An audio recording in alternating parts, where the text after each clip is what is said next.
I hear you, but I have to tell you, you got to be a little more careful, I think, when you talk about what it's like to be poor. I've been known to, well, me, Mr. Big Mouth. Remember that conference I told you about a couple of months ago about poor people and poverty and how it was everybody's business? Well, at first, I didn't see much point. I had to go.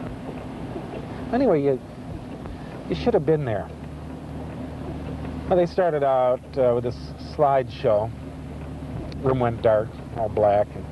The short slideshow, it's probably 12 to 15 minutes. Why don't we just take a little minute here for you to get yourself arranged so you can see the screen. I'm in the back, probably talking to somebody, and room's all black. Somebody walks in and delivers a message. It's for me. Oh, no. I can't believe it. I got to go all the way down, to the front. Now I'm mad. I'm talking about it, and I'm saying, oh, these so-and-sos, I know what this is about. It's about the poor people. So I get down there, to the front, and they hand me a phone. Yes, it's Brian Foss. It's Brian. What is it? But I never thought I'd end up at a shelter. I never thought I'd end up without a place to go, without any money in my pocket. I always had it before. It's kind of like the feeling you get when you're a little child and you can't find your mother, and you feel lost. You don't know which way to turn. And that's how I felt even as an adult. I felt like I was lost, like there was nobody out there that could help me. And I don't know, it's an awful feeling to feel so helpless. I mean, like there's nothing you can do unless you get help, and yet you don't know how to ask for the help. You don't know how to get it because you've never asked for it before. Okay. Mm-hmm. They closed the geography department. Going down from a $50,000 a year lifestyle is a really interesting experience. You don't have tenure if you don't have a program. There's nothing lonelier than having everything you own on your back and living under a bridge and walking down the street, and everybody's staring at you. You see mothers with their kids and they're pointing. See, stay away from people like that. I mean, it's like, give me a break. I'm not that way. So what would have made a difference is treating me like a human being. Well, listen, do you think I want to repossess the Combine? I don't. What does the bank need with another Combine for it? But there's nothing I can do about it. Listen, it's the rules. Look, I'll get back to you after lunch, and you start the paperwork.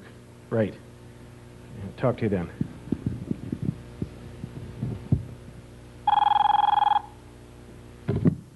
Oh, the Brian Foss. Yes, this is Brian. Don't you know I'm at a conference? All right, what's going on? Oh, I don't want to talk to him. I know before, I never realized, before things happened to me, what it would be like. I never knew. I thought, oh, well, you can get by. Yeah, you can, but it's not always easy. If your kids get sick in the middle of the night, you don't have no way to get into the doctor. You have to, like with my instance, I don't have a phone either. So, it's hard to even call a friend to come and help you. You have to wake up both kids, take them with you to call anybody either, and walk. And in the wintertime, that's another situation. The way she looked at it, she had these 4 kids, and she had to feed them. So she was working at the time, but she couldn't make enough money so that they could pay all their bills and still eat decent. So they went and applied, and they got them, and she spent them, and it doesn't bother her at all. She doesn't show it, and she says that it doesn't bother her, but... Walk in the grocery store, I have tunnel vision. When food stamps first come, we feel like we have a little more money. And I budget carefully, so it's in the budget. I have a list, and I have to stick to my list. Because if I don't, we can't afford fresh fruits and vegetables, you know. And I have to budget very carefully, even now. Okay, put him on. Nobody wants to have to live where you can't make it day to day. I mean, that's stupid. Who would be happy living that way? I mean, we all want better things for ourselves. Sure, there might be a few that are happy with the system. I mean, they don't care. But I know I'm not. I want to be better. I want to have nice things, you know. Okay, but why are you telling me this? I'm not the one you need to talk to. Listen, why don't you talk to somebody in your family or somebody in your church or the welfare office. That's what they're there for, isn't it? Okay, goodbye.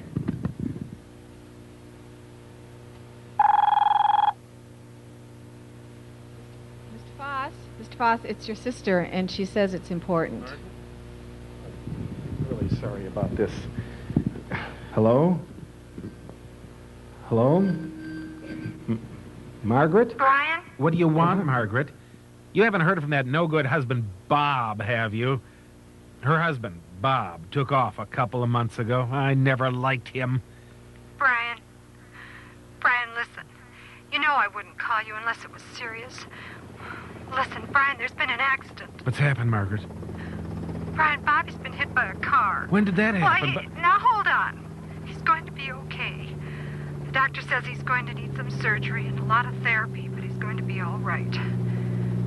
But listen, Brian. I'm listening. He's going to be okay? Well, yes, but listen, Brian, the thing is, I can't...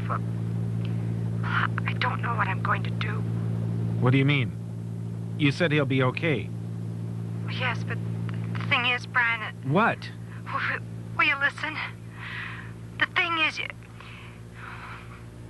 you know it's been tough for us since Bob left, and you know he didn't leave much, and all I've been able to get is that little job at the fabric store, and you know it doesn't give me any insurance. You don't have any insurance? Well, no, that's not it.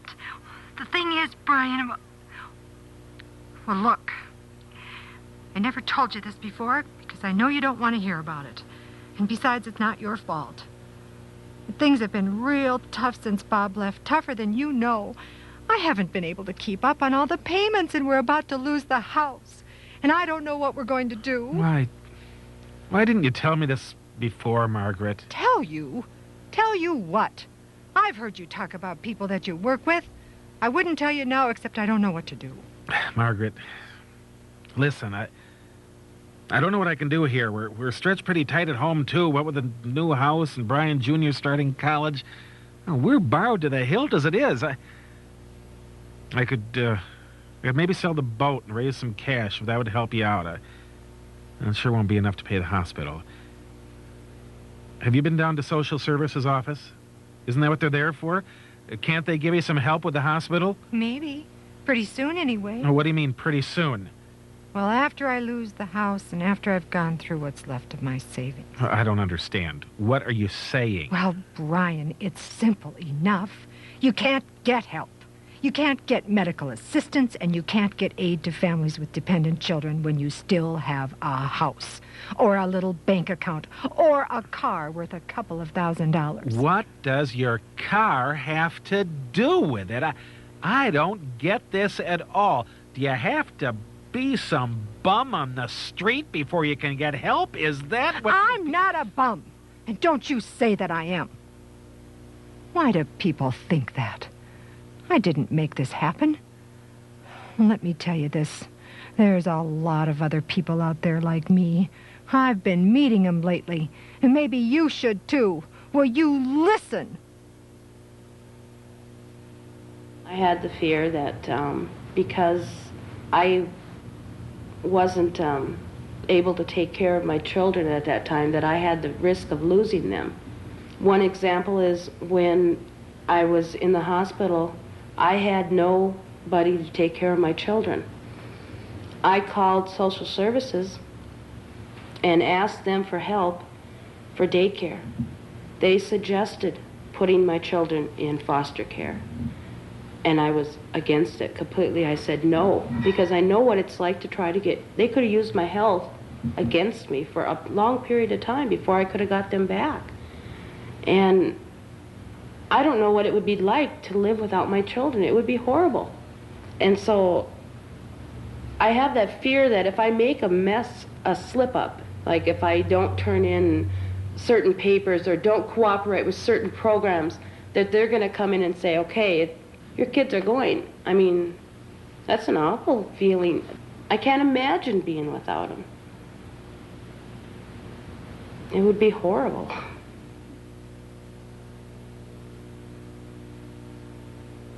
Accessibility means everything to us. I often say I wish I'd been born 20 years later.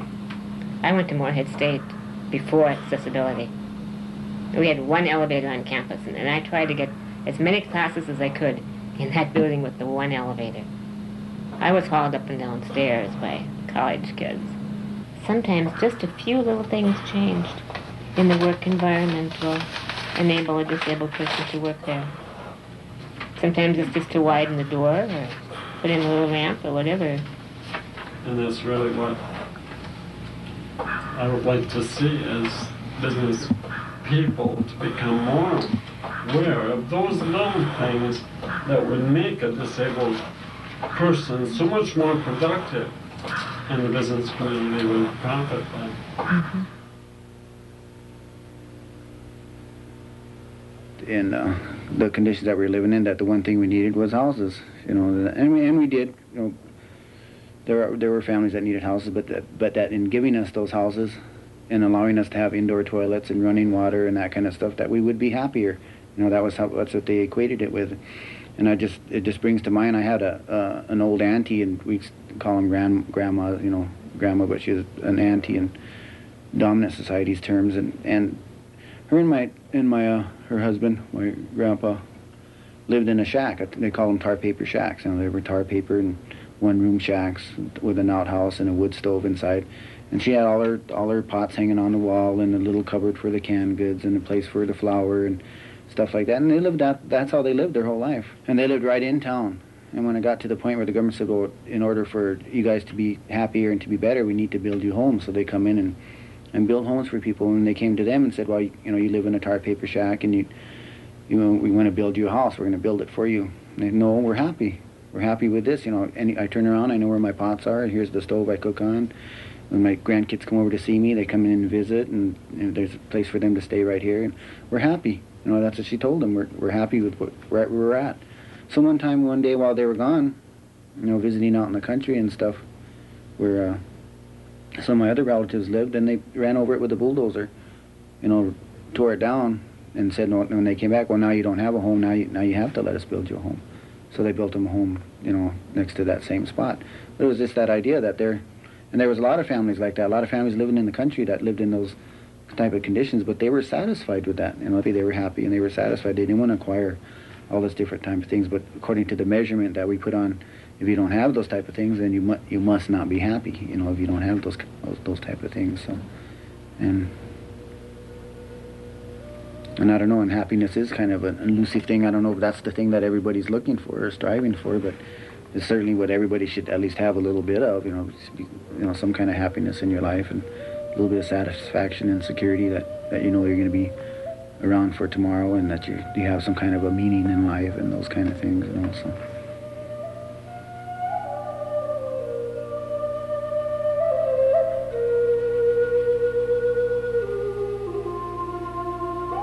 All I could say to business people or policymakers is take a risk, and if you see a homeless person or a low-income person, take them out for coffee.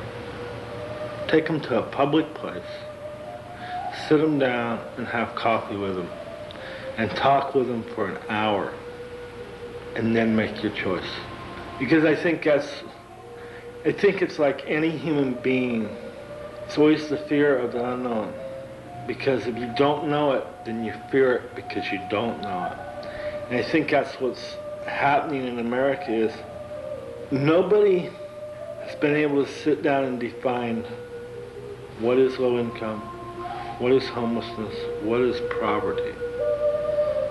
So that leaves everybody open to make their own decision on what it is. And unless you've experienced it or you know somebody that's in it, then you make false assumptions, and that's what your fear is based on.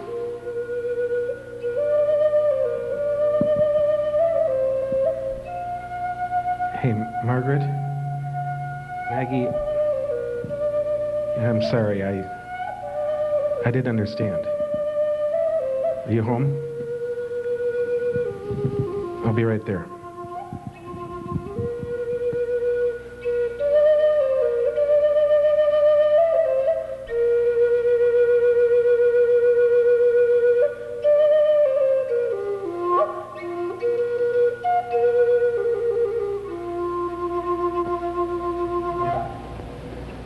How's Bobby doing?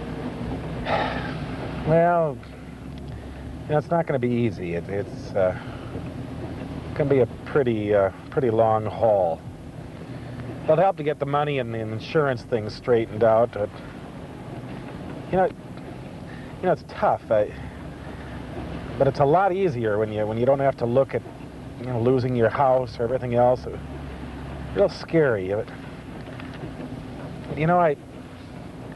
I learned you gotta listen to people. Because it can happen to anybody. Yeah. Huh. Can happen to anybody.